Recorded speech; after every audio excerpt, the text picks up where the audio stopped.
Bigger fingers, sorry. All right, we'll do it. Ms. Crester.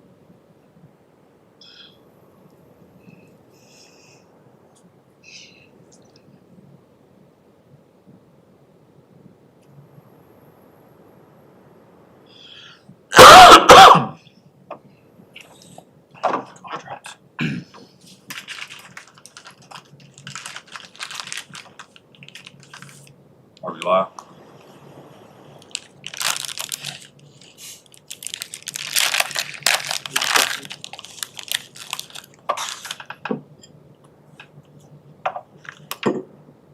Pat?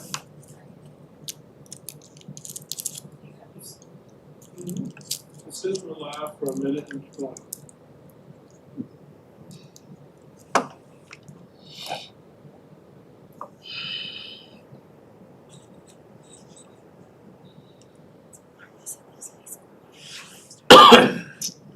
Live.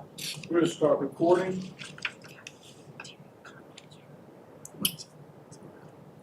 Okay, good evening. I call this meeting to order. It's Monday, February 9th, 2026. Superintendent presents FY27 budget. The school board budget. Ms. Christ, can I have a roll call, please?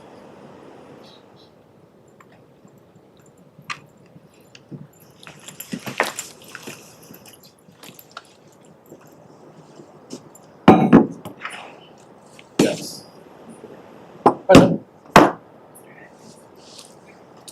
Here. Here. All right. Can we please stand for the pledge of allegiance, a moment of silence? Mr. Rittenhouse, will lead us in the pledge, please? Pledge allegiance to the flag of the United States of America and to the republic which stands one nation under God, indivisible, with liberty and justice for all. Please stay standing for a moment of silence.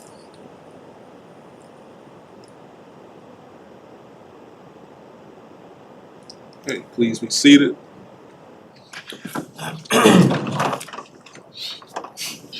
Mr. Chair, I want to apologize. I'm a little late here. I had a meeting run over request, so thank you guys for your patience. On to 2A, adoption of the agenda. Is there any changes to the agenda we would like to proceed as presented? Mr. Chair, I move that we adopt the agenda as presented. All right, thanks, Dr. Kelly. Do I have a second? Thank you, Mr. Rittenhouse. Is there any further discussion? All those in favor, please say aye. Aye. Chair votes aye. All right, on to public comments. 3A. We come to the time of the meeting for public comments. I'll remind everyone that by policy, only members of the community, meaning residents of Fluent County, staff of Fluent County Public Schools, may address the board unless you are legal counsel representing a group interested in tonight's proceedings. We welcome all community members who are here to give information or opinions. We ask you to come to the podium, tell us your name and address, and limit your comments to 3 minutes. We'll start if anybody is signed up. I don't think so. Come on down.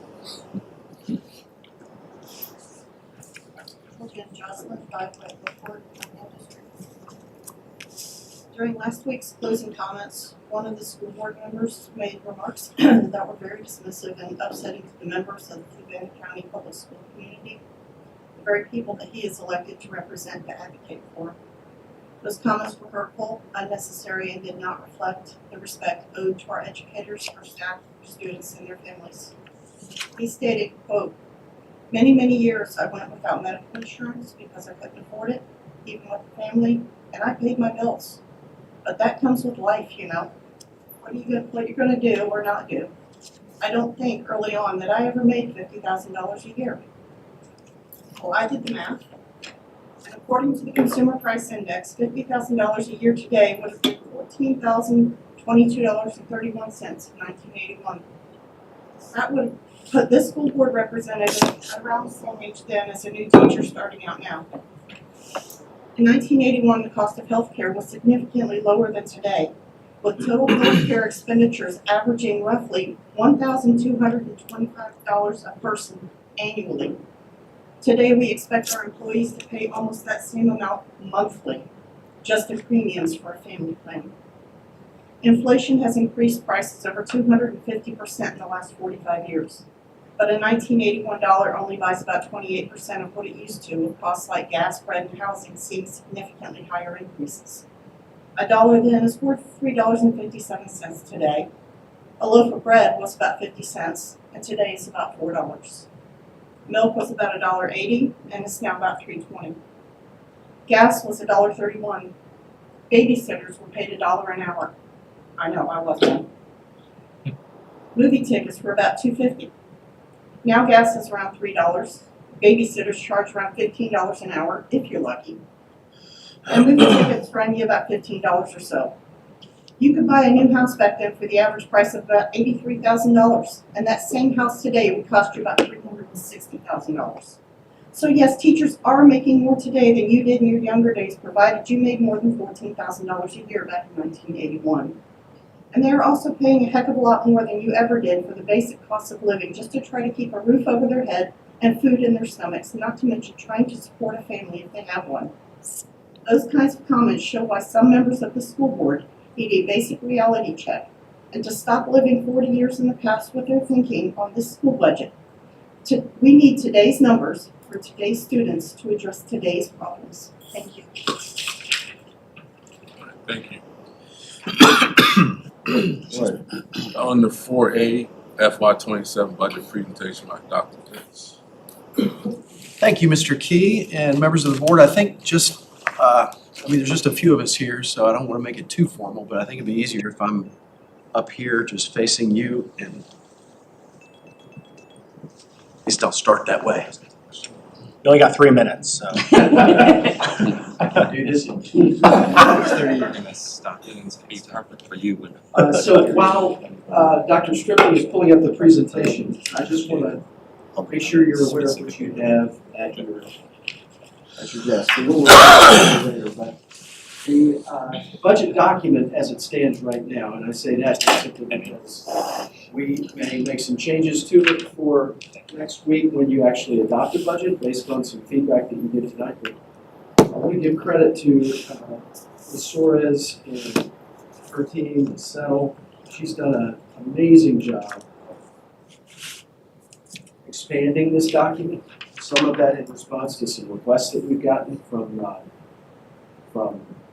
folks on the county side for additional information. Just putting together a very comprehensive review of everything anybody would want to know about, but explained very clearly with a lot of support, chart support.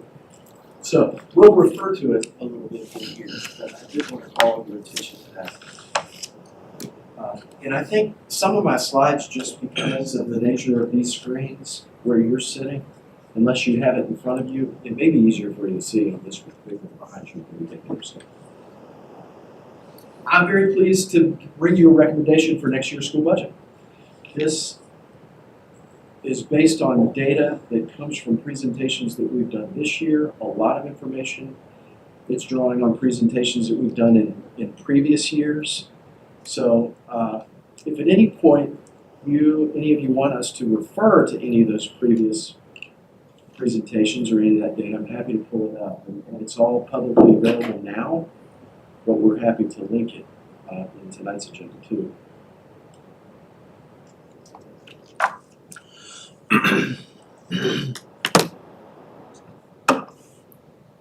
Sorry, Don, can you remind me, are we live on Facebook or is it a different link these days? It's on you, okay. I'll find it later. I just want to be able to post and share the live link if I can.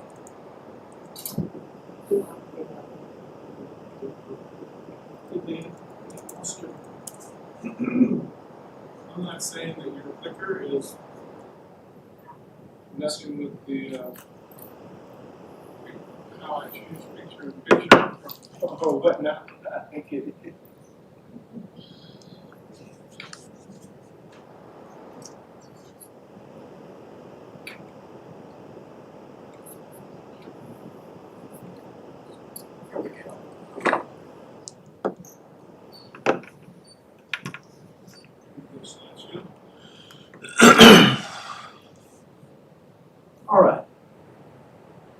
So, just a note on the process, it is a collective process. We invite input from all different members of the school community. On page 27 of this document, you'll see the data that's been assimilated from those surveys. Refer you to that. And we always make a good faith effort every year to look at not only the needs that are presented, the things that we want to continue and to expand and add, but things that we might be able to walk away from. And we've done that every year that I've been here, and certainly probably several things that we get used to offset the cost of increases in the budget. And this year, with exception, we've done the same thing. And then we bring you an estimate of the needs that the team and I are recommending to you that we'll take to run the budget, which is where we are, the school division rather, where we are tonight. It's not going to work, Don. I think you're just going to have to. I think you're, okay, we can do that too. Do you want to try? Absolutely. I mean, I'm hitting it, but it's not moving. I think it's important to Here? yeah. I think it's important to just make sure we're on the same page, or at least you know what we used when we refer to estimating the needs, a needs-based budget. This is not what it takes to survive. This is we need in order to continue to move the division towards the strategic goals that we've all agreed upon and that you've acted upon. So I just think it's important that we at least establish that's what is included in this budget. Did I do that? Or did you? That. I thought it was working. Go ahead. Go ahead, Don. One more? Next slide. Lots of things obviously influence this budget. The largest considerations, compensation and benefits, the cost of health insurance. You will see, we'll get to this a little bit later, but the rates are included in here, a side-by-side comparison of 2 years. And if you go back in our website, you'll find that same document for every year. You'll find historical rates compared there for the last 2 years. So we'll refer to those. That's a big part of this budget. Inflation, we're all experiencing inflation, everything that we need to do. And our required expenditures in terms of the state.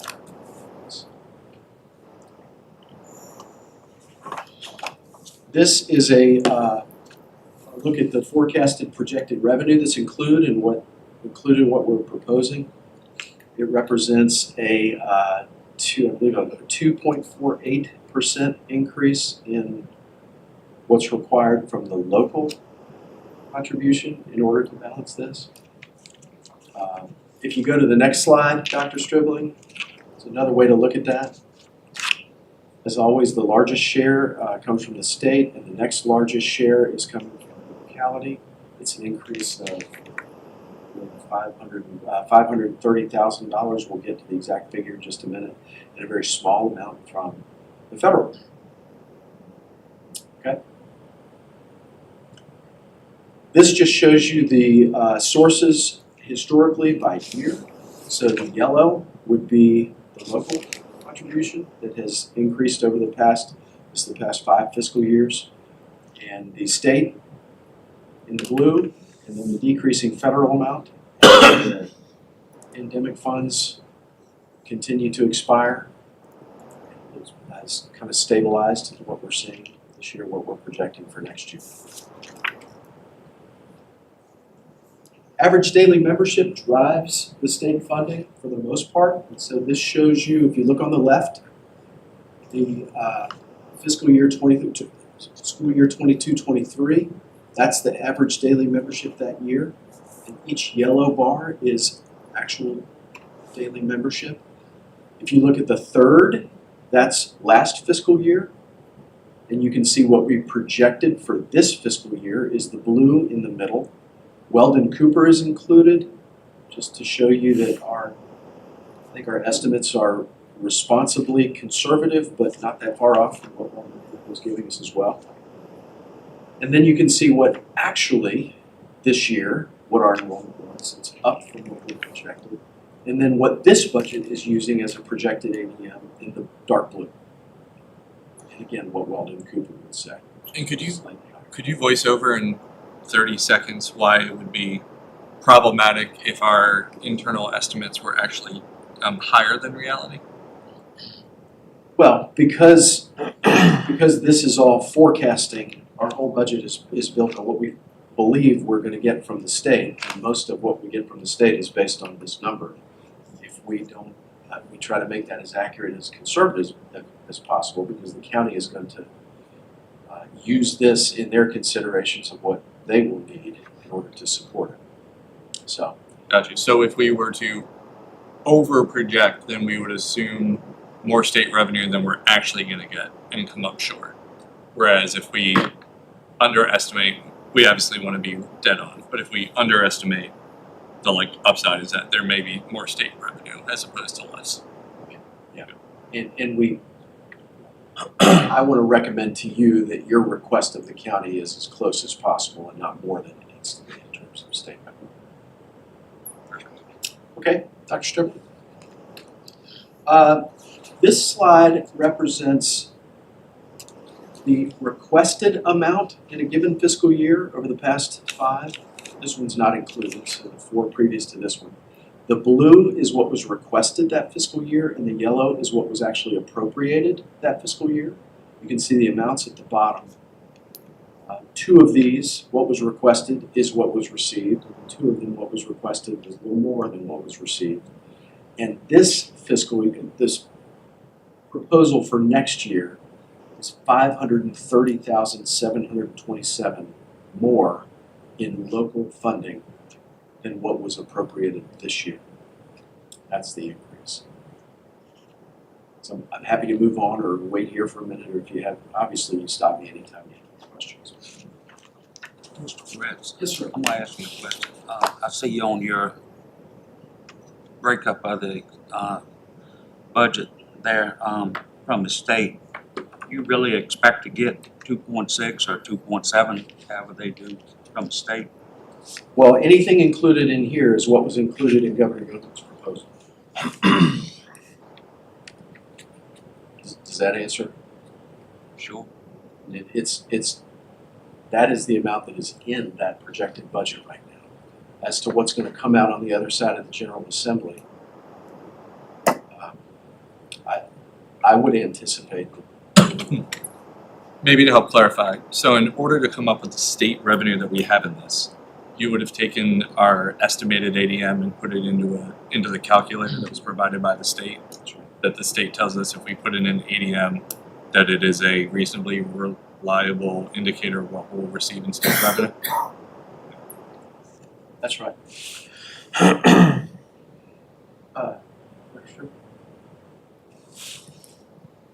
So this is and this may be the chart you were referring to, Mr. Rittenhouse. This is the breakdown of the proposed budget by the state code categories. And this is over the past few fiscal years. You can see 24, 25, 26, and then on the right, what's proposed percentage. You can see that for the most part, they're across the fiscal years, they're pretty stable. The most notable increase would be in instruction, which would make sense. The majority of our budget is attributed to personnel cost, and the majority of those personnel costs are instructional personnel costs. And so when we have made increases to compensation, that's going to be reflected most notably in the instructional. Okay, Dr. Stribley? Okay, the projected revenues on page 30 is where that starts if you're interested in that in your budget. And I think if you go back, Dr. Stribling, just one, I'll just point out what I just said about instruction and staffing. You can see that represented in a chart that Ms. Soares included on page 46 of that book. And I'm sorry to throw these page numbers at you, but page 37, she's included expenditures by school as well. That's something that folks have been expecting. I didn't put that on the chart, on the presentation. I'm on the same page, 37. 36 and 37. There's a pie chart on 36, not 46. And then some tables on 37. I thought you said 46, sorry. He did. Okay. It's 36. Thanks. And while you're 36, 37, 35 is where you'll actually find the funding worksheet. That's where that is with all the numbers that are there. I'm going to go through those now categorically. So I'll begin with category compensation and benefits. Go to that next slide, Dr. Strickland. A lot of work has been done by this board over the past few years to address salaries. You remember we did a comprehensive salary review, started with 13 school divisions, narrowed it down to the comparative set that the believe was our true comparative model, and we have used that pretty faithfully in most of our comparisons for the past 3 years. The state this year, the proposed state budget, Governor Youngkin's budget, includes a 2% increase for SOQ funded positions. This recommendation includes a 3% increase across all scales and pay bands, and that is for all individuals, including those that are at the top of the scale or beyond the top of the scale, all receiving a 3% increase. The scales that include steps, it would be the 3% increase or the step increase, whichever is the higher of those two. And you can see the cost of that. With regards to health insurance, we've talked quite a bit about this and happy to talk more about it tonight. The placeholder in here is a 9% increase, and my proposal to you tonight includes the budget absorbing the full cost of the 9% and not passing that off to our employees. You can see the rates that I was referring to before on page 51. If you want to actually look at the rates, see them compared this year to last year. So the total investment, if you will, on behalf of compensation and benefits in this budget would be $1,794,519. The next slide we'll just talk about health insurance. This is an important slide, and if you need to move around and see it. These are they're hypothetical scenarios, but they're not hypothetical in terms of we do have teachers on step 7 that are supporting their families with family plan, and we do have instructional assistants on step 7. So these are 2 scenarios that walk you through a monthly paycheck, and this shows you the gross amount on the left. Again, this is a teacher that's been with us for 7 years that is providing health insurance to the family with our family plan. The gross income, $4,889, that's currently what that is right now. And with a 3% increase to the right, you can see what it will become, $4,997. And then it walks through all the deductions that would be removed from that gross amount. The federal deductions, Medicare, the federal state taxes, the VRS, mandatory deduction, VRS, the employee share of that. And then the health plan in the middle. You can see the monthly premium, $929. If we do not absorb the 9% increase, that is going to increase that monthly premium to $1,013, and you can see in the yellow what the take-home pay. It actually goes down, even with the 3% increase. The take-home pay for that teacher is $2,811 per month. And then the same scenario on the right, an instructional assistant with us for 7 years, supporting family with health plan. I won't walk you through all those figures, but you can see the impact of the $930 that they take home now per month becomes $878 if they get a 3% raise, and we do not hold them harmless on health insurance. And that 878 is per month, correct? That's per month. That's right. So obviously there are 1,000 scenarios that we could look at. I chose a teacher and an instructional assistant. There are many others, and if there are others that you would be interested in, I'm happy to bring back more for you to see. And we chose 7 years for no reason. It could be 10 years, it could be 3, it could be 15. Any questions on this. I mean, the impact is tremendous, and again, the reason that I am recommending what I am is to make the effort to give the raise and not actually give folks a raise.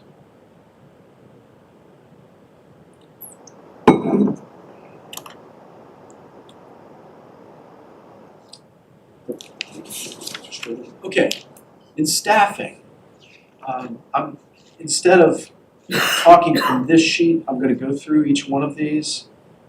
All of these are positions that we've talked about again, if not this year, the last 2, maybe 3 years. The yellow indicates the positions that are currently funded with the state all-in money, and so that is expiring. So those are positions that are currently with us that need to be moved into our operating, or they will be eliminated. So I'll go through each one of these. You can hit the next slide, Dr. Strickland. Thank you. And I'm sorry the words are a little small. Division Support Specialist, I'm not going to read all this to you. This is one of the positions that will go away, in the 2 instructional aid literacy math supports. They have been a part of our team. They were a part of this structure prior to 2018, and gradually were brought in with, I'll just say, grant money, all-in money, and they are critical. If you remember the comparisons that we've shown you a few times of how all of our neighbors are staffed with regards to instructional intervention and how much less we have, which includes these, I want to make sure that we retain these. So I'll keep moving unless you want me to stop, or if you want to. I'm actually happy to read the bullets. I'm just so happy to summarize. It's whatever would be most helpful to you. We'll move to the next one, Dr. Striblin. The one on the right, the math interventionist, is the third on the worksheet that will go away.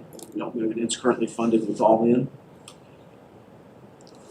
The reading and math lead teacher at Central Elementary is one, if you remember, when we presented for the first time last year, and I know, Mr. Brennan, you may not have seen them, you may have seen them, but you weren't in the room to talk about them. I'm happy to pull up those slides either now or another time we'll go through, but this was when we first compared the numbers of reading specialists, school level specialists, interventionists, all those different positions. The school board at that time asked us to bring back a structure that we thought needed. So here's where we are compared to everybody. Well, what would it look like if you had what you needed? There's several of those things that are not included in my proposal. One of the things that we thought we could do to accomplish some of that additional support, and also in light of some of the instructional support that we're losing, having not backfilled a director level position that was doing a lot of work in instruction, is this lead teacher position. Speech language pathologist. Our caseloads have increased dramatically. We've had to start relying on contracting with private vendors. It's very expensive to continue to do that. If we add this, it will enable us to meet the needs of the students while, I think, reducing the cost of outsourcing. And this is not ESL focused, this is like diction and like That's right. speech. And our case, we've shown this before, and I don't have it in here, but our speech pathologist caseloads are much higher than those in the surrounding. As far as when you contract, what's the rate when you contract? I wanted to get that for you before I thought one would ask me that. Do you know? We can get, we can definitely get that probably before we leave here. And the record showed that I didn't ask for it. It is very expensive. And any time you contract, whether it's school psychology or speech pathology, whatever it is, what you're losing in that is, well, first of all, you're usually paying people to drive here because usually they're charged for their enrichment. There's not the same ownership, knowledge of the families and students and schools. So you're paying more for a much more surface level treatment. The school counselor position, we've talked about this quite a bit. It's the only high school counselor position that's not 12 months. There's a considerable amount of work, scheduling that's done in the summer. We had one position at one time. There was an individual who had requested, I think because of some family considerations, to be reduced by a month. The family moved and that person vacated that position, and we filled it with an individual and inadvertently just neglected to change it back to what it was before that previous person was in there. There's no other reason than what I just described, that it's not 12. We tried to do this last year. I am including it this year. I think it makes a lot of sense. And the work that this person would do on the 12th month is going to get done by someone else if we don't do this. So can I double click on this one? It feels like we might, I don't know if we need a policy or if we just need to like do it smartly in the future, but you know, if you hired me as a counselor and I only wanted to do a 10-month and you were willing to do that, that's like a James thing, right? Like that's me, and if you're willing to do it and hire me, that's great. But when I leave and you replace me, that position should just hold its characteristic of 12 months. Like part of the problem with this, and clearly it's not just a this year problem, is that this person's colleagues are at work a whole extra month doing things, and they're arriving on the job behind. And it wasn't them who self-selected out of the 12-month contract. So Sure. I feel like when we're in this position and we can make exceptions as needed to have the right staff on hand, but I feel like contract length should be sticky to the job. Make exceptions if people need a shorter term, but like when that job turns over, it should regain or retain its characteristic in terms of like length of contract. I don't know if you need a policy for it, if you just need direction, but this is an example where like the process failed us in terms of being able to put that person back, the new person back into a 12-month role. My response to that would be, I agree with what you said. My understanding of the school board's disposition towards contracts in general, when I arrived, was that the board was very vigilant about that issue. And because of that, we felt like it was important. I say we, I mean, I just got here, but it was important for us to always make sure the board was either a part of or actually taking action on any changes like that. You know, you give me kind of a segue to talk about, if you look at, this is one of them.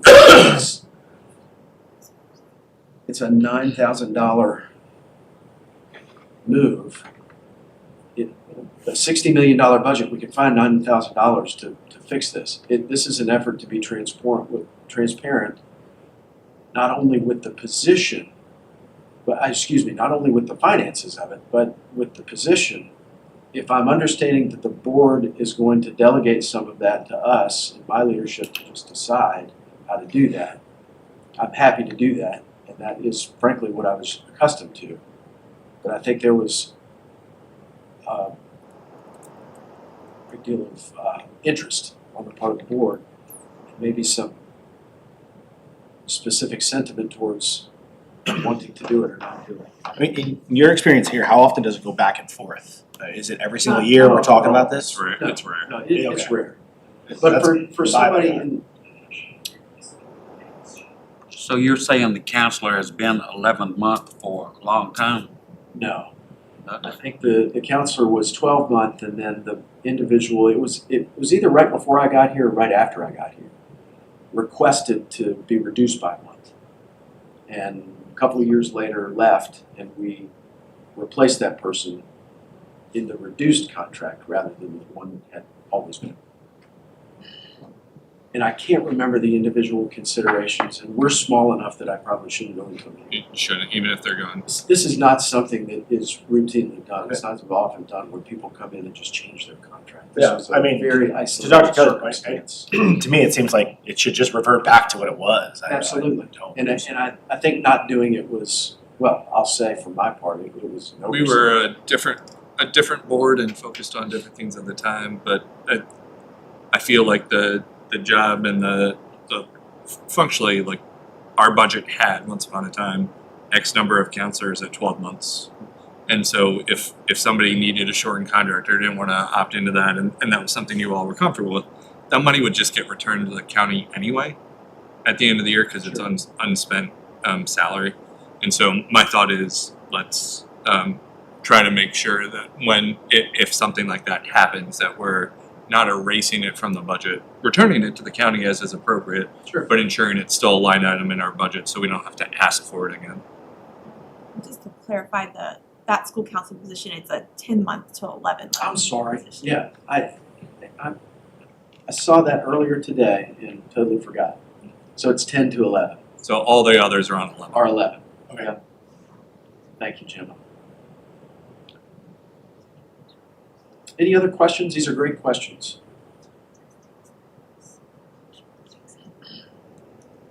Can't tell if you're pensive or tired, my friend. D, all of the above. No, I had a question on it, just, and it's for my knowledge, yeah. Just on the contracts, and just for my situational awareness. When you're on your 11-month contract, is everybody off at the same time, or is that just with holiday breaks and everything? How does that work? It equates to an additional 20 days, Okay, essentially. And typically, those 20 days would be, in this case, done in the summer. They may not all be done in. but they take them throughout the year, right? Is that, okay. No, I don't think that's the answer I think the question you're asking is, when somebody's on an 11-month contract, which month aren't they working, or where are the 20 days? And it's in the summer. In this case, it's in the summer. Yeah. Typically, it would be. There are other circumstances where somebody might spread those days over another time period and not be working. Okay. I was Yeah. curious on how that It's works. the So summer. generally, like, a 10-month contract would not have 2 summer months. An 11-month contract would not have 1 summer month. So for example, and if you know, you can chime in, but for example, with 20 days, oftentimes with a position like this, it might be another 10 at the end of the year when all the 10 months have gone. There's 2 weeks or so that they're doing things and then come in 2 weeks early to do things. It may not be Okay. all in. In my brain, I was going through fiscal years and how that looked, that was all. Yeah, it's not staggered, and the time where our staff, especially the ones who are working with the kids, aren't in the building, it's the summer. Okay. It's just how much of the summer are they working based on their contract length. Just understanding it, that's all. Yeah. Super good That's a question. great question. Okay, Dr. Stribling. We've talked a lot about this one as well. I've spent, I think, considerable time establishing, at least from my perspective, and showing the data around changes that had happened since 2015 in terms of leadership positions continuing to be removed and diminished. This is one of the roles that in most divisions there's director level leadership. There was assistant superintendent leadership here prior to 2018. And we're accomplishing that now with a 11-month specialist position. And so, this is not the first time I brought this. I brought this a few years for that position to be a 12-month position. There's never been as much activity in terms of career and technical education, work-based learning experiences. It's now a part of our high school accreditation. So, that's that position. Another one that we have considered before is the need for additional nursing help. Right now, our lead nurse is basically camping out at Central just because the increase in just how many students are being seen. So they requested this for the last few years.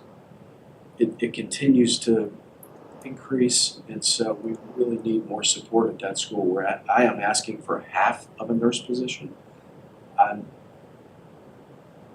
Candidly, I don't know how confident to be that we'll be able to find that, but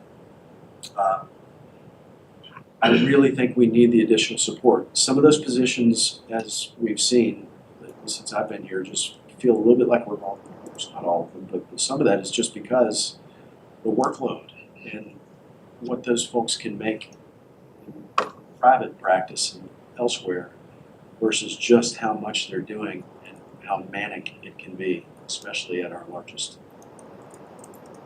So, requesting a half of a position to support that one that is there now. Okay, Dr. Stribling. Similar to the CTE position, we've talked a lot about how human resources at one time at the assistant superintendent level, director level, has, along with other things, been filtered to a single individual who's handling multiple things. We really need help in this area. Last year, we carved out at least some rationalization around a director of HR. I'm asking for a generalist position that could help alleviate some of the workload in finance and HR. Again, from a director level position not being backfilled, remaining vacant. That person, having done a lot of work in instruction, now doing all of the budget work with great help, but having to continue the instruction. This I believe, would be at least a step in the right direction to help us with a lot of that. Yeah, and so, and what would the rationale be between doing this as opposed to trying to hire like a bigger role like an HR? Is it fundamentally cost? It's trying to be as conservative as possible in light of all the other requests and a good faith estimate on our part of what we believe would be a positive step in that direction, something we. Yeah, I was seeing the 60,000 wedge there in the budget for this role and thinking we couldn't even come close to hiring a director for that, for sure. Okay, the maintenance team right now it's 4 plus the supervisor. They complete about 1,000 work orders a year. If you think about 175 school days, some of those being snow days, that is a lot of work orders. Those are just the ones that are formally documented and closed out. Every time those guys walk into a school, there are people that grab them and ask, hey, can you look at this? Can you help us? And they always do. They're under-resourced. I've said that since I got here. I've never seen a team as lean as they are. That's HVAC, electrical, plumbing, and general, everything from light carpentry to all kinds of things across all of our facilities. And so this is something that has been requested, I don't know every year, but the last few at least, and it's never made it above the line. I have brought it above the line, if you will, and included it in my proposal. It help our team to continue to be responsive, but to be able to handle in a very timely way all of those needs. And Mr. Brett, yes, sir. while you're asking about that, each one of those things would take individual people with expertise. Highly specialized and hard to find at what. Yeah. We do have. I have a question on that. Forward thinking, is there any type of journeyman process or apprentice process that we can get people involved in trade schools and get them here at as an apprentice or an assistant helping work with schedules, just something to think about, look at in the future. Yeah. Is getting them younger, getting them involved in the trades. Absolutely. Seeing if we can get extra hands to turn wrenches and help. That is exactly the type of thing that we would want whoever's coordinating CTE to be able to devote a lot of time to. Because I think doing me. And my other question CTE is, night coming up. is there any tracking of, and I'm just curious, in how long work orders are taken? Do you guys track Like open to close, how many days? Yeah, absolutely. I can't tell you off the top of my head, but there's a system that documents all of that year by year. I'd just be interested, Sure. however hard or easy that is to get, just, is it 7 days start to finish typically, or are we a month out and trying to get work orders completed? Do you have anything you want to say off the top of your head? The biggest thing that I would say is that yes, you can that way also the project. Of course. And realistically, we go in and check an HVAC. So 15 minutes, right? Sometimes the cold is off, there's really cool, then that might be a 2-week project. So it really will depend, on the caveats will depend on the intensity of the project. Okay. But I will say, with additional maintenance person, while you're waiting, while someone is trying to do that project, 100 other projects are starting to happen. Because that's normal, we're building. We've had a limited crew that doesn't take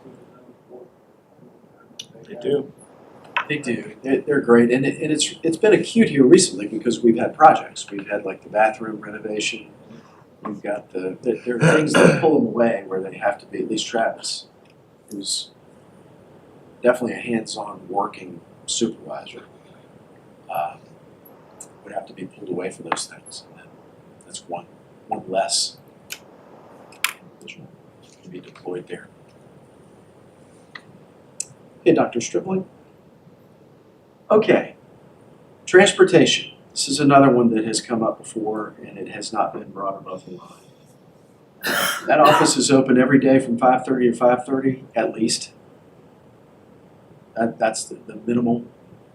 Anytime buses are on the road, somebody has to be in active communication with them to be able to respond to them on the radio, and a second person to be able to be responsive to parents and schools. The people who right now would be doing that oftentimes are subbing for bus drivers and they're actually on a bus, not able to do that.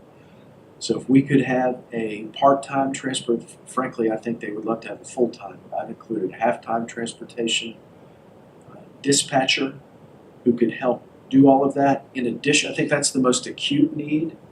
In addition, the transportation supervisor who is not only pulled away to drive buses, but oftentimes has to participate in I won't say many IEP meetings that involve transportation.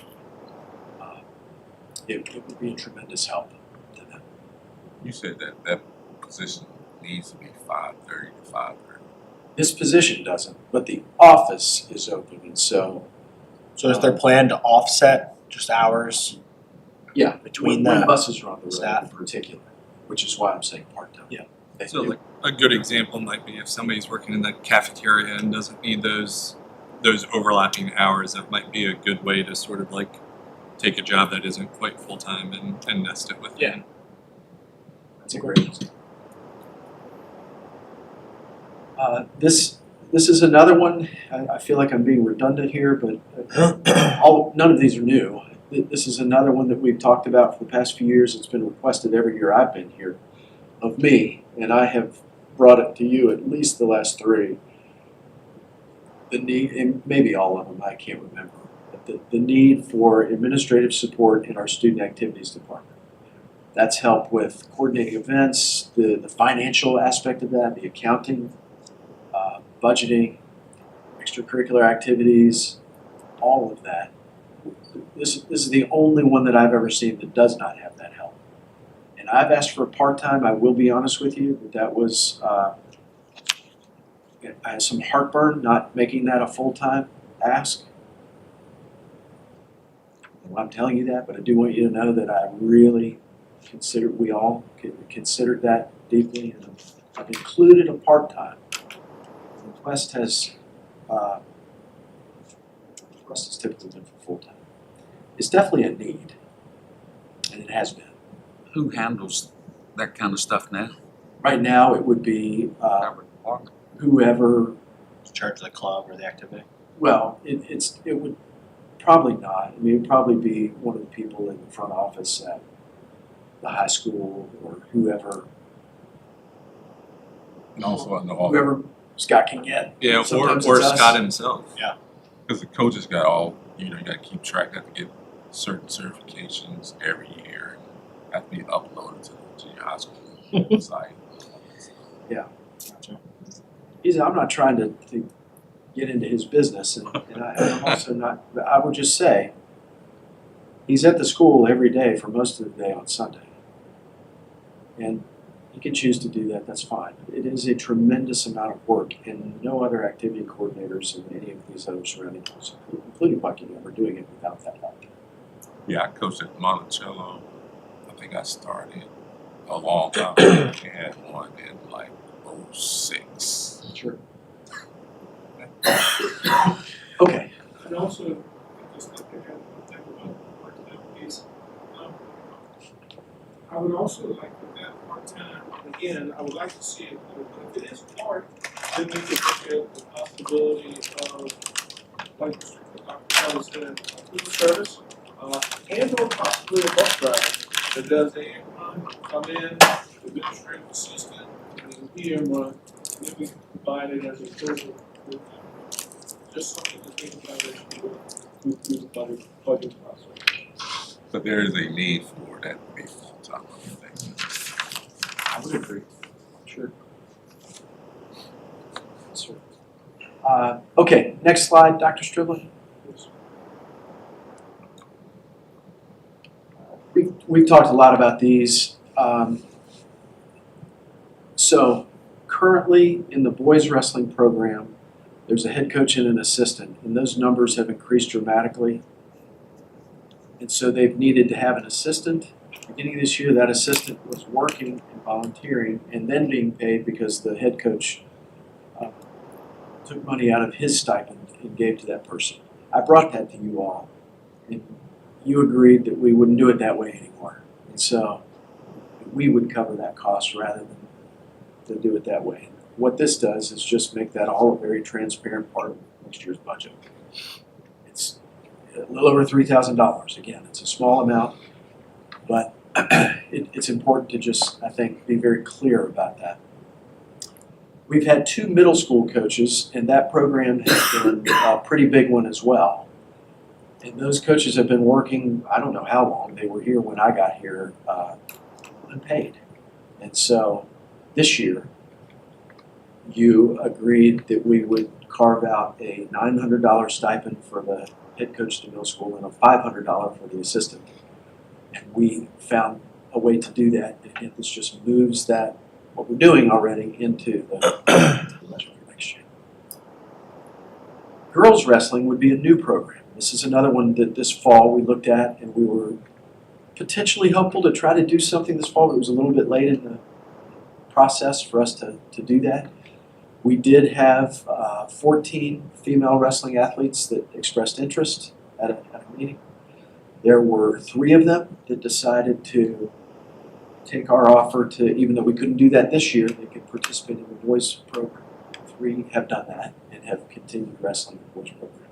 Others that were not comfortable to do that but are very hopeful that we'll be able to support this for next year. So I know that we have to stop for the public hearing, but I'll note that if we're not able to fund this, it would be in bad taste and faith given the amount of support that, to be fair, the previous board articulated about providing the girls the opportunity to wrestle. So we already approved it. We didn't codify it in a budget. yeah, which is- I mean, people said they supported it. Definitely approved the boys wrestling change. So is this a good time for public hearing? All right, now it's time for the public hearing. Anyone here willing to speak, you have 3 minutes, and please direct comments to the budget. Please state your name and address. Hello, my name is Ashley Crocker. I live in the Fork Union District. I've been paying close attention to school board meetings for the last few years. And one thing is really clear, our teachers and staff are working really, really hard.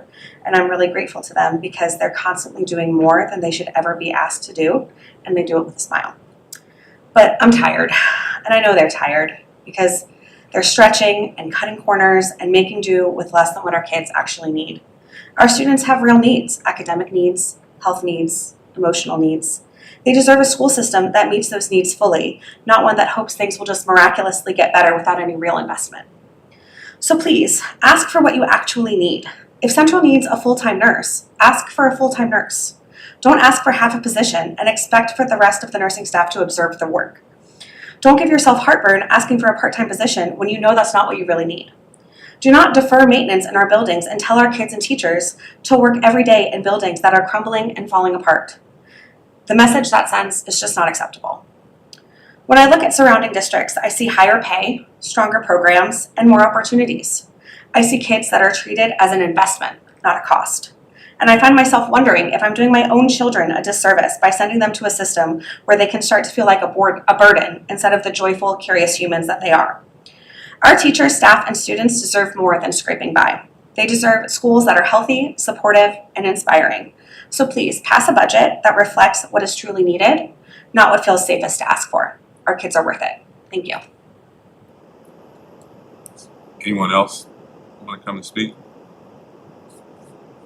All right, since no one else, I'll close the public hearing section. Okay. I think we can go to the next slide, Dr. Shirley.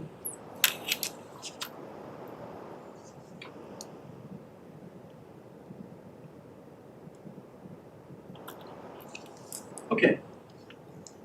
These stipend positions are, well, I'll just go through each one.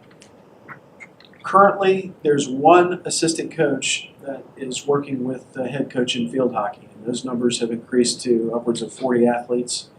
So to align that program with the way other similar size programs are staffed, there would be an additional assistant. Whereas I am asking for an additional assistant there. So with the field hockey, there was only 2 coaches for the varsity and JV team. That's right. And Yes. typically a team would have at least 2 coaches for each program. And you're asking for just one more on this one.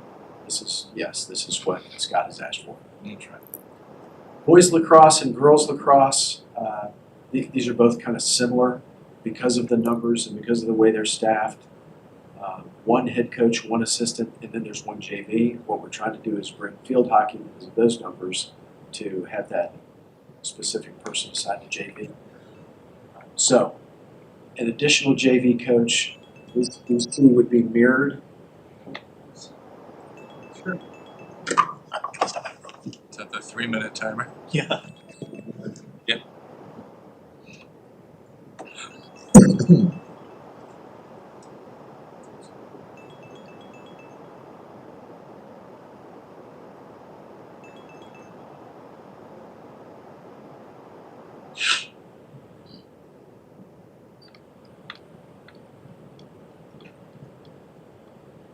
Thank you. So, okay, boys and girls lacrosse, and then track, just the sheer numbers. There are anywhere from 90 to 100 students out there every spring. One coach and 2 assistants, they need another person when there are multiple events. So these are included in this budget. Under The 90 to staffing. 100 kids on the track, that's middle and high together. I had heard at some point when we were out doing things with the middle school track that it was one of the larger sports It is. that, in terms of attendance for the middle school. I know that personally as well. Ah. Okay, next slide, Dr. Strilling. Now we'll move into the operating costs. I won't be quite as granular with all of these unless you would like that. PSAT and SAT test fees, I think we've talked a lot about that. Those were decreased last year. Community group raised funds to enable us to support those again this year. I'm asking those be moved back into the operating budget. The Google licenses, I think, kind of speak for themselves. Those fees have increased. If we want to continue to use that platform, we have to pay those licenses. I'm going to skip down to the VACOR renewal. That's our liability insurance. And if you remember in the last meeting, we were anticipating a rate. We've been told that they were gonna go up because our valuations had gone up, and we didn't know what that was, so we've received the estimate, and I will just asterisk, it is an estimate from them. But the delta of impact there is an increase in $10,000, so that's included here where it was a blank placeholder. So I'll go back up to the Promethean and cafeteria and pick up the Promethean in the next slide, Dr. Stridlin. Okay, 170, well, with the purchase of 11, I'm not sure if that's actually happened yet. It's gonna happen any minute if not. So we'll go from 159 to 170 of these. They've been purchased over 10 to 12 years. They're in varying condition, varying age. Some of them definitely are reaching and some have reached the end of reliable use. The $30,000 that's included in here is a step in our trying to create a sustainable replacement cycle. I think this is a modest one, but one that would enable us to start replacing between 8 and 10 of these a year. And that, according to Mr. Gifford, is a very reasonable thing for us to begin.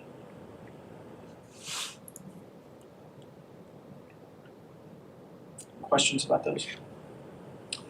Okay, the next one, we'll just talk briefly about the cafeteria. And in your book, there's quite a bit here, I think starting on page 40, there's quite a bit of information that has been included about the nutrition program.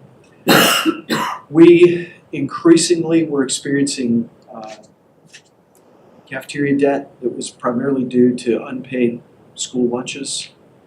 That was so increasing every year.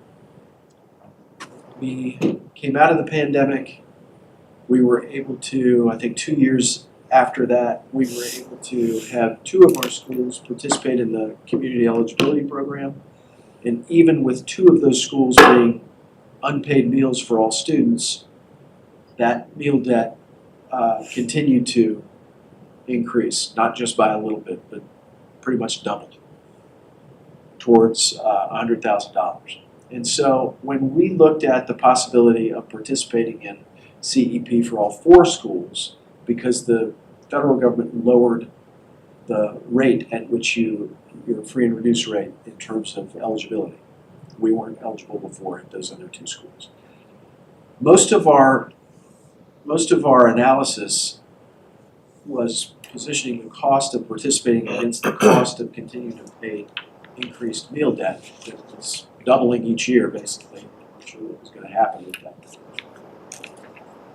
Since participating, so what this slide shows you is with each of these individuals, the lower you are on this chart, the lower the reimbursement rate per meal that you receive.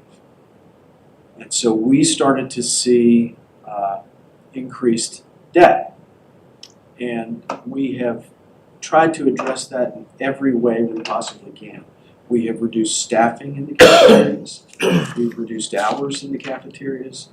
We have had cafeteria staff, including Ms. Jones. She's gone to other divisions to look at what they're doing and try to bring back and implement some of those things. We have reopened up the a la carte menu. We've done breakfast on the go. Everything we can do to put food in the hands of children. We've had the Virginia Department of Education nutrition program come and audit our program and try to give suggestions for anywhere that we can realize savings or decrease cost. And we've had an independent third party from an expert from Caroline County who did not charge us anything come and do the same thing. That being said, we are in a position where the cost of all of our meals, the cost of a meal is more than the reimbursement rate. And so the next slide, I believe Dr. Stribling will show. Yeah, so the blue is the beginning balance each of those fiscal years, and the red is the profit loss margin. So you can see that really started to increase in fiscal year 23. Because of all those things I just said that we've done, we've been able to cut it more than in half. But we've never actually budgeted something in our budget to take care of that meal debt, and now cafeteria debt.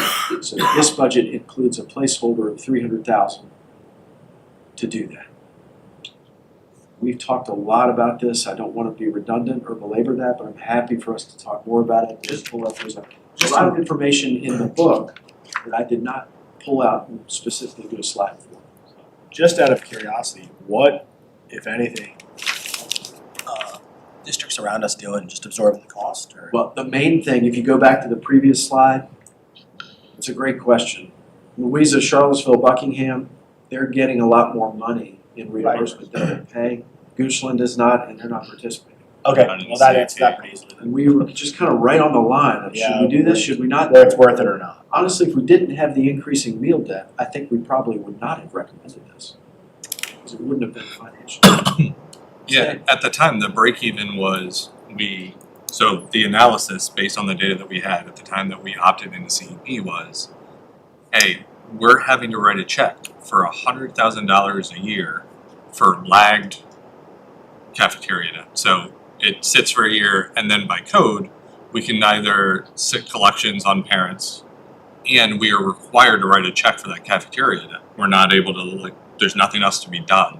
And so at the time, the estimates of how much it'll cost for CEP against the debt was a break even. Now, the reimbursement rates are abysmal, and the cost of food has risen, and so that's, fundamentally the number one cost in that cafeteria is going to be getting the food to feed the kids. Part of my difficulty with this, and I'm in favor of putting it in the budget for two reasons. One is that we're writing the check for it, and I don't know how everybody else budgets in your home, but if you're routinely, annually, monthly writing a big check and you don't have it in your budget line, you're doing yourself a disservice because you're still writing the check. You need to account for it. And the second is that if pre-COVID and into COVID, we're writing a check for $100,000 in lunch debt, imagine what's going to happen if we were to back out of CEP and parents aren't used to paying for kids' lunches. We're still going to end up writing a some odd $100,000 check, except now kids aren't going to be guaranteed to have a meal available to them at school. And so for me, while this is painful to do, I think it's both responsible accounting and functionally equivalent to the outcome if we were to leave CEP, except for the fact that we'd have more hungry children. And so I am always going to vote in the favor of ensuring that kids have food.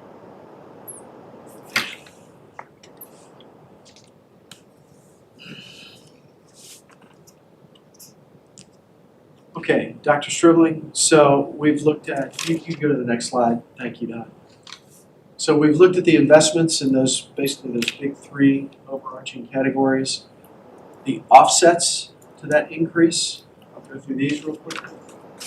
There is an increase in state funds included in the governor's proposed budget, that's based on enrollment in ADM. You can see that increase of $1,562,000. There's an increase in spending, so I want to spend just a second on this one. And you can see this captured on page 31. It's of interest. We participate in two consortia. We participate in more than those, but these are the two that are here. Project Return, which is a state-funded alternative education consortia. Each region establishes its own consortium of divisions that are able to participate and realize, I'll just say, maybe scale funding to serve high needs populations of kids in alternative education. So we not only participate in that, but we are the fiscal agent for that consortium. The same is true of the Blue Ridge, Virginia Governor's School. Several divisions that participate, we serve as the fiscal agent. So we do all the accounting for those two programs. Because of that, when the state increases its expenditures for those two programs, as it has in this year's budget, that money passes through our budget. So there is you'll see on the worksheet, there's an increase in spending on those two programs that is in our budget. Not because that money belongs to us and we can do anything with it, but because we manage those funds on behalf of the consortium. And so there's an increase in revenue that I have on here as an offset. Right, so if it comes in and it goes out, it's not impacting our LCI, it's not impacting our healthcare cost. It is literally, we're just acting like a middleman banker for them. That's right. All right. Yes.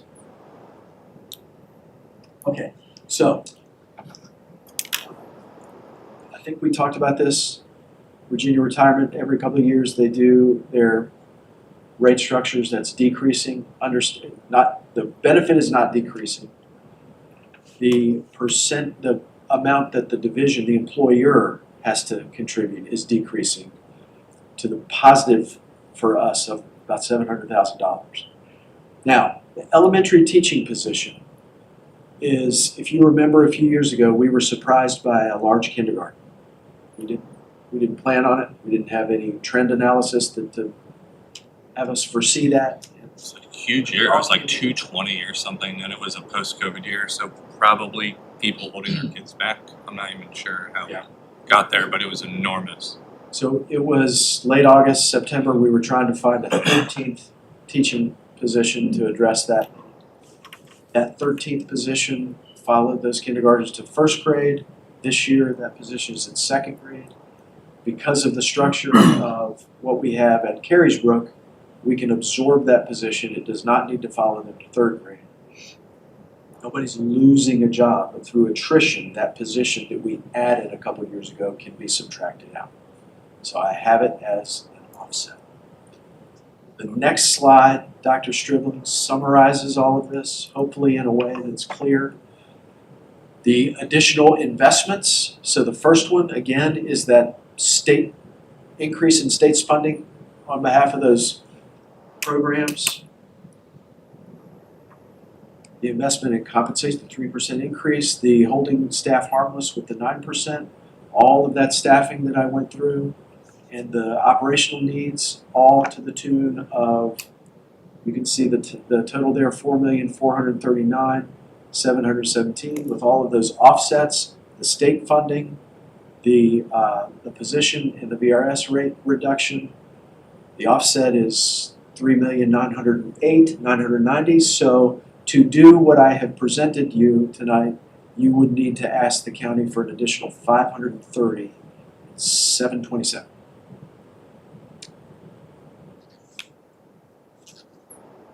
Next slide, I just want to make sure these stay on our radar.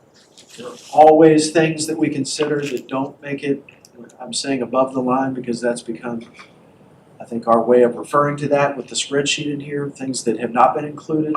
We have every year included the priorities that have not been funded. The part-time communications officer that last year we wanted to support, that is not included in here. Every year I've been here, we've been trying to do a comprehensive overhaul, the way stipends are structured, and potentially the amounts. We did do part of that 2 years ago. Or was it last year? Either last year or 2 years ago. We did adjust some of the stipends, but that comprehensive overhaul still needs to be done. Last year, we presented the need for an additional art teacher at the high school. That's basically just to address student demand. They're not able to get that this year. The additional assistant principal is one that has been noted by the staff, as well as I brought that to you. This is another contract extension that we've talked about every year. It's not included here. The registrar at Carysbrook, going from 11 to 12 month. There's a lot of work to be done in the summer, and again, that's not new. We've got it every year. The first four on the right side are all positions that are part of that model I referred to a few minutes ago about presented the comparison of where we are with our instructional intervention positions, where other divisions are. This board asked me to bring a picture of what it would look like for us to be staffed well. And so we have included one of those. I've included one of those in this budget. These are others that were represented in that chart that are not included in this. And then the coordinator of alternative ed, that was one that I presented that to you last year. It was part of the board asked me to put together again structure that I believe that we actually did work towards.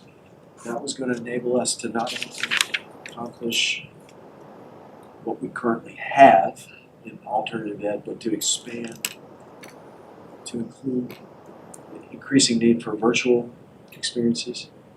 So, I think you could go to the next slide, Dr. Stribling, which I believe will be our last one. There it is. And any questions that you have or anything you'd like us to go in further, if you don't have questions for me, I'm going to sit down and I would like to, again, just call your attention to this fantastic piece of work that Ms. Suarez has put together. And I'd certainly invite Ms. Suarez to walk you through anything that she thinks I've left out here, or any questions that you have. Anybody got any further questions? Thanks so much. This is a lot of data to go through. It's incredible. Ms. Suarez, is there anything you wanted to particularly highlight? I think so. We looked at health insurance and I provided a separate proposed rate sheet for health insurance, although it doesn't have a comparison look to current rate sheets, but that was in the budget book on 51. And then also in the budget book is the cafeteria proposed budget is on page 42.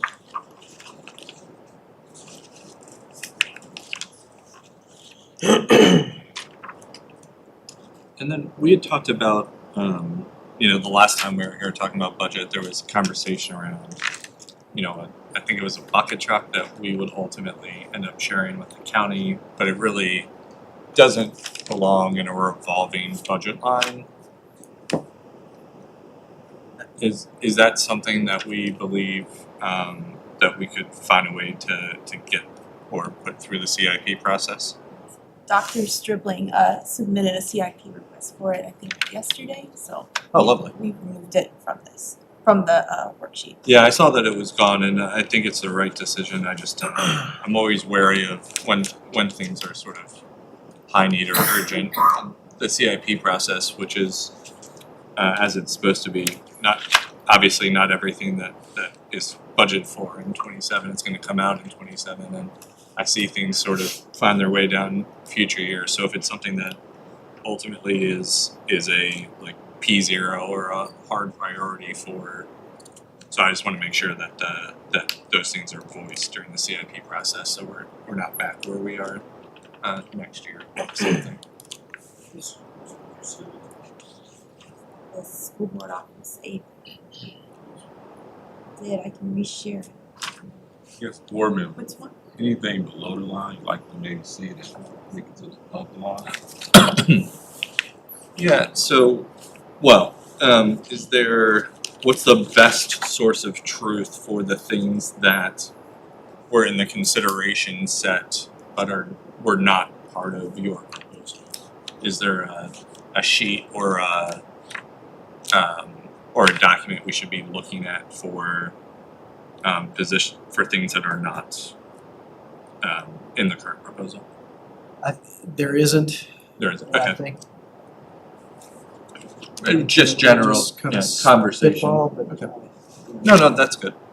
So, not a source, but of the things that Dr. Gretz was referenced as not being part of the recommendation. the unfunded. I would like to see that TV's director go to a full-time position. Is it currently? It's not currently part of the proposal at all, right? So you can scroll down to row 21. I wasn't trying to force us into a spreadsheet. I know that this is not the week when we're going to be doing the final proposal. It's mostly just a point of reference. We do have it above the line in that, baked into that. Part-time, We'll ask right? it, but it's Part-time. Part-time. So I think just for reference, you could double that, obviously, and then add a placeholder of about, what, $15,000 just to cover the Yeah, cost of 14. benefits? I did have. If it becomes full-time. So it would be about 55,000 or an additional 35,000 if one wanted to make it a full-time. Just because we're increasing the activities for our kids, and I would like to see us get more activities for our kids, students. Is it financially responsible if we look at doing 2 part-time positions and through our model of using part-time employees and getting hours? Because they're already getting benefits, and so you're not adding a whole new benefit package. Is that This does not include benefits. These part-time positions would not include benefits. right? But if we turn that to a full-time position and now Oh, Then it we're would. doubling and adding a benefits package, but we It's already have. interesting. So I guess to Sean's point, like, are there bus drivers who would like the part-time and or clerical work? Bus drivers is what I was thinking, because then they're helping get teams to Only games. thing about bus drivers, I would just caution, you probably want that position maybe to go to some events. Bus drivers driving since early in the morning and Sure, that's a good late point. at night. Just thinking out No, loud. it's a great idea, and I love the fact that our bus drivers have insurance and have the ability to Yeah, do it's- something in between them It's a good to the opportunity. extent that we can.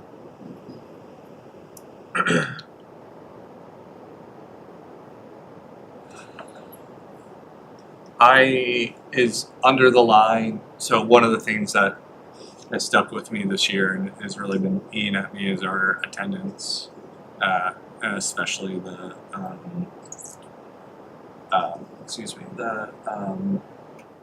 trying to remember the word chronic absenteeism.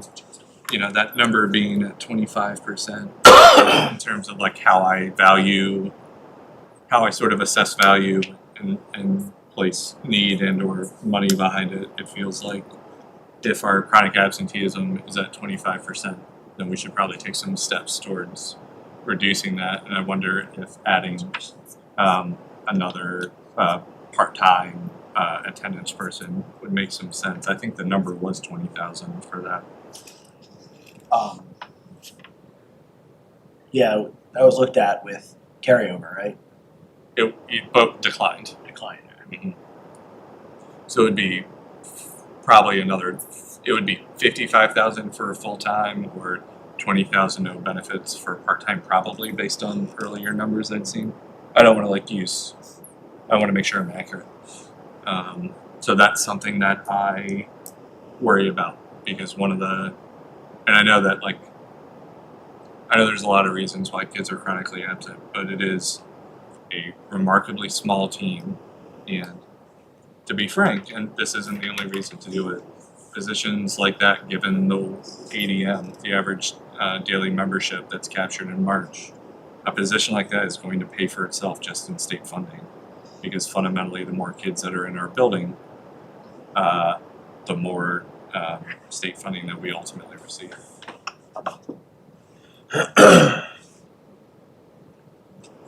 Mr. Key, can I add one thing I forgot Yes, sir. to do up here? So under staffing, if you compare this to the worksheet that we were looking at during the work session, Mhm. the 2 SSO, the local match for the 2 school security officer positions is not on here. That is not because we're not supporting them. It's because we believe we found a way to accomplish that local match without increasing the budget through grant funding. I just wanted to make that clear. I don't want somebody looking at that and saying, why did they take those out? I meant to mention that too. That's fabulous.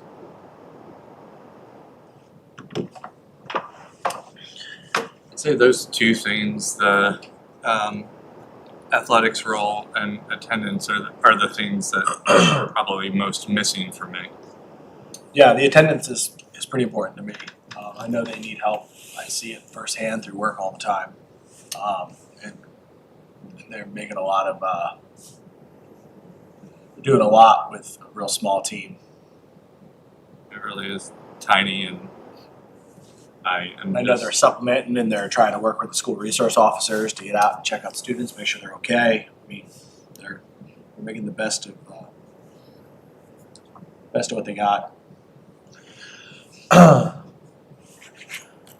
I'd really like to know, anybody in here that could come up with an idea to get the students to come to school more often.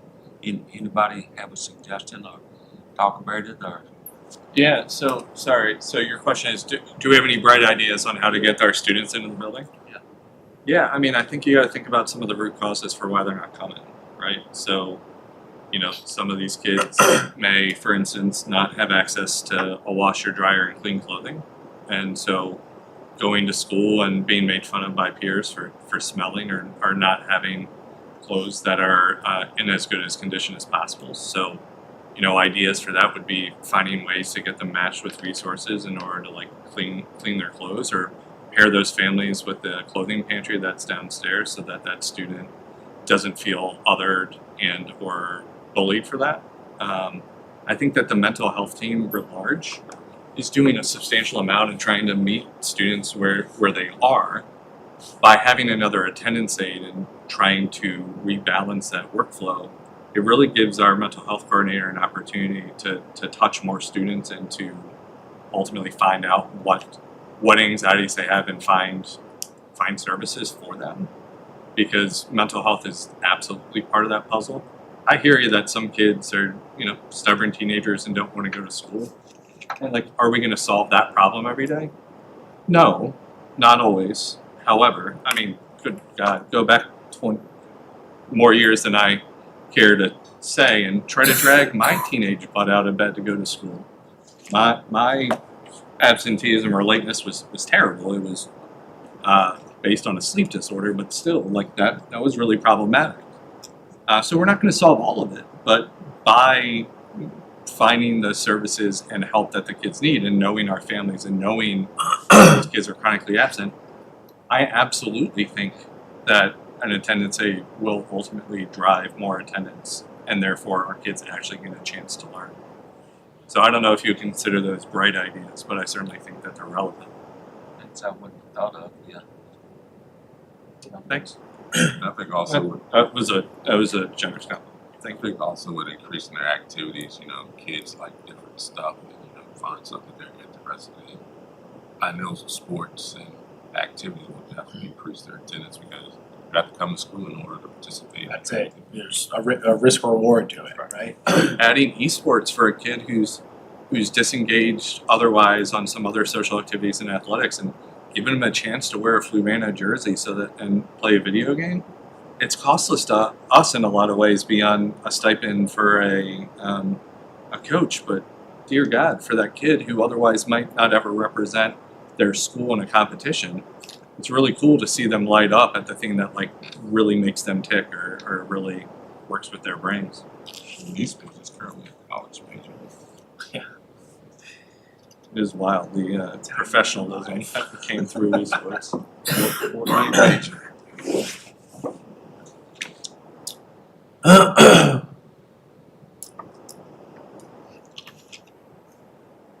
Any other discussion? I'll note that this is comprehensive.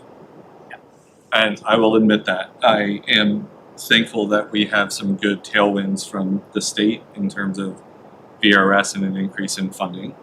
I'm glad that we conservatively budget our ADM estimates to ensure that we're not cooking the books and thinking that we're going to get more money than we do. But I do think that this represents maybe a robust encapsulation of needs. Not just what can we do to keep the lights on, but how can we keep driving forward? Where are the places where we need additional help? And so I think this, especially with the addition of those two things that we just spoke to, I think does align with my values in terms of where we need to invest for our students.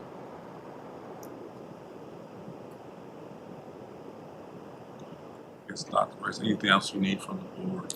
I guess calendar. And as you go through this week and you see anything that would be, just give us any feedback you can about not just the numbers, but the presentation and the document, any of that. The funding request spreadsheet, that's in the seminars. Board docs, right? Still? Yes, and I will have, I have a live link to it. I think we could post the live link maybe under tonight's board docs. Okay. That way, so like. So I can go in. As we can make version and changes, kind of- right, oh, everybody can yes. see the changes, so yeah, I'll do Yeah. that. Yeah, maybe make it viewable. Yeah. Or let me download it on my Download phone and and then edit. work on it. It's linked now in the slides from last. I thought so. On the last slide, there's a little link that says funding. Best service, it was hard to download things last seminar. And Dr. Rex, February 18th, we will need to pass the budget. That's right. And then I will present that to the supervisors on the 25th. Still trying to clarify what that is gonna look like. It's looked different ways, different years in terms of everybody around the table or what it's gonna be, but I'll make sure you have that information as soon as I have it. Yeah, I would encourage all board members to clear your calendar for that 25th. Yeah, 100%. And do we, regardless of, obviously we need clarification on the format, but are there at least 3 members who intend to and are willing to attend so that we may advertise that it will be a meeting and then we'll figure out the format as Dr. Gritz speaks to the county? I'm leaving an event that I am scheduled to be on vacation for to come back for that meeting in particular. Was there a meeting last year? That was a great meeting. I don't- There have been a couple, so the modal outcome, meaning the one that has happened the most over the last 6 years, is that we would be seated at a table with the other board and that we'd be in conversation with Dr. Gretz leading the presentation from the schools. There has been 1 year in which that was presented by Dr. Gretz from a lectern without board members being seated. And then there was a year in which the chair didn't want to call a meeting and ultimately only 2 of us showed up. And so it hasn't been perfectly consistent, but the most common outcome has been the 10 of us seated at a table Yeah. with our staff. So that's Last year, if I remember correctly, was at the courthouse. It does say Morris Room this year. Morris Talking Room, about the so 25th. that sounds like it's gonna be. So we were at the table in the Morris Room last year for this. Yeah, just like a couple weeks ago. December's meeting, right? Oh, that's right. Yeah. Very early stuff on that one. Yeah, I was in the crowd. So next Wednesday, we vote, and then the 25th, the appeal to the supers. Yeah, so page 26, and just wanted to reiterate. So I think that was enough people intending to go that it should be advertised as a school board Yeah. meeting. Yeah.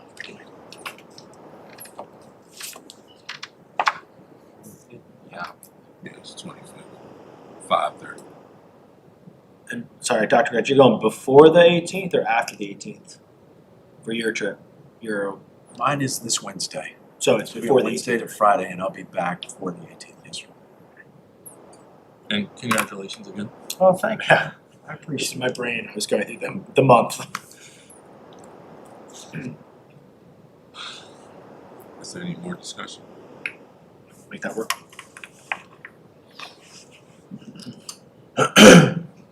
Anything else, Dr. Rex? Sir, thank you.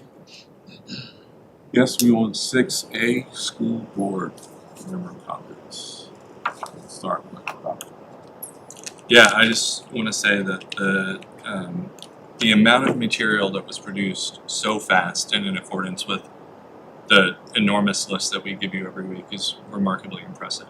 And I feel like this budget book really adds additional things and context that the supervisors are asking for and that maybe some other counties have done, or to be honest, integrating the graphs and the narrative must have taken a substantial amount of work. And so I'm just really thankful for it.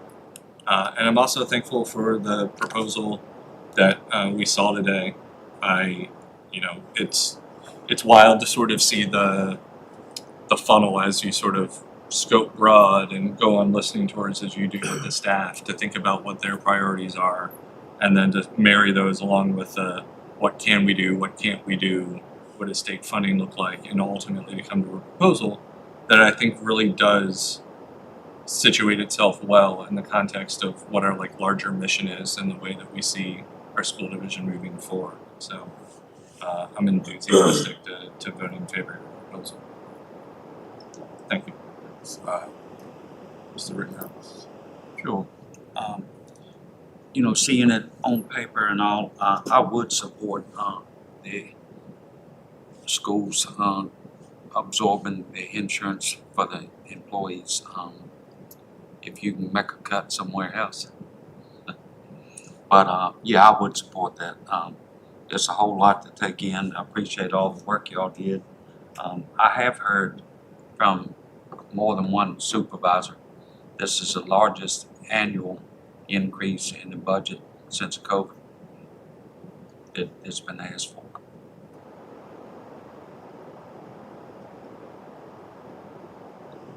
Thanks. Thank you. Brennan? Yeah. Again, everybody else has already said it, but thank you so much for putting it all together super fast like that. Dr. Gretz, congratulations again on your award. Have a great trip. It's super exciting, and we were remiss not to take the opportunity to tell everybody, get out to the CTE career night, community night that they're doing. It's the 17th. It's my memory. It's the 17th at the high school, I believe. I have it in an email. Sorry, Is that what it is? 17. Yeah, 17th. 17th at 5 p.m. I went to it last year for the sheriff's office and talked to a bunch of seniors about 911 dispatching and all that. It was an awesome turnout. So I plead with everybody to get out if you can and come see that. They have so many cool cool job opportunities and career opportunities for the kids there.